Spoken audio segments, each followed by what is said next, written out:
चलो बच्चा स्टार्ट करते हैं एक और नया सम। ये सब में इंफॉर्मेशन क्या दे के रखा हुआ है, तो बच्चा हमें बोला गया है कि डेटा कंसिस्टेंट है कि इनकंसिस्टेंट।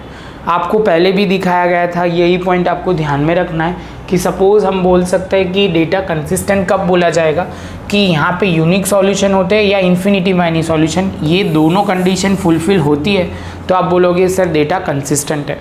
और दूसरा आपको इन्फिनिटी सॉल्यूशन मतलब ये वाली कंडीशन फुलफिल होगी तो कंसिस्टेंट के साथ आप बोलोगे एंड डिपेंडेंट भी बोल सकते हो। तो वो ध्यान में रखना है कि डेटा आपको कहीं जगह पे क्वेश्चन में दिया जाए तो आपको वो ध्यान में रखना है डेटा कंसिस्टेंट है, pair of linear equation consistent and dependent ऐसा वर्ड आप लिख सकते हो, वो ध्यान में रखना है। कभी एमसीक्यू में ये पॉइंट आएंगे तब की बात है। तो चलो बच्चा, तो अब हम आगे चलते हैं। तो यहाँ पे हमें जो इन्फॉर्मेशन है वो कुछ इस तरह है, find out the whether the following pair of linear equation has consistent और इनकंसिस्टेंट।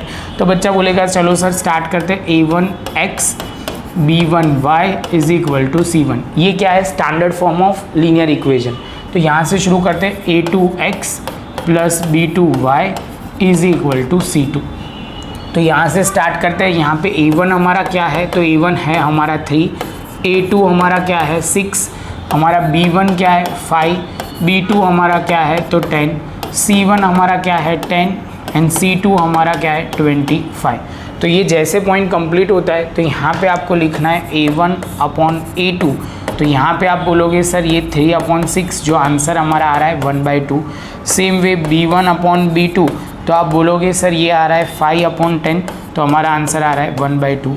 सेम वे बच्चा आप बोलोगे सर c1 अपॉन c2 क्या आएगा, तो हमारा आ रहा है 10/25।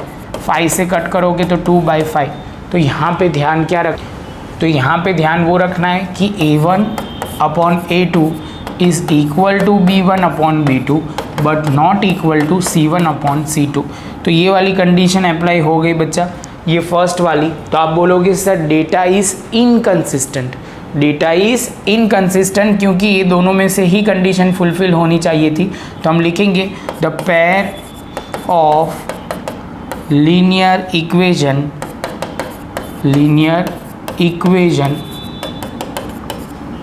Is inconsistent. ये ध्यान में रहेगा बच्चा कि pair of linear equation is inconsistent, क्योंकि आपको ये पॉइंट क्लियर होना चाहिए कि जब नो सॉल्यूशन वाली कंडीशन आए या ऐसे वाली कंडीशन आए तो वो उनको क्या बोलेंगे, इनकंसिस्टेंट डेटा बोला जाएगा। इसके साथ बच्चा हमारा ये पॉइंट ख़त्म, प्रॉपर नोटबुक में लिख लो। मिलते हैं नेक्स्ट लेक्चर में नए सम।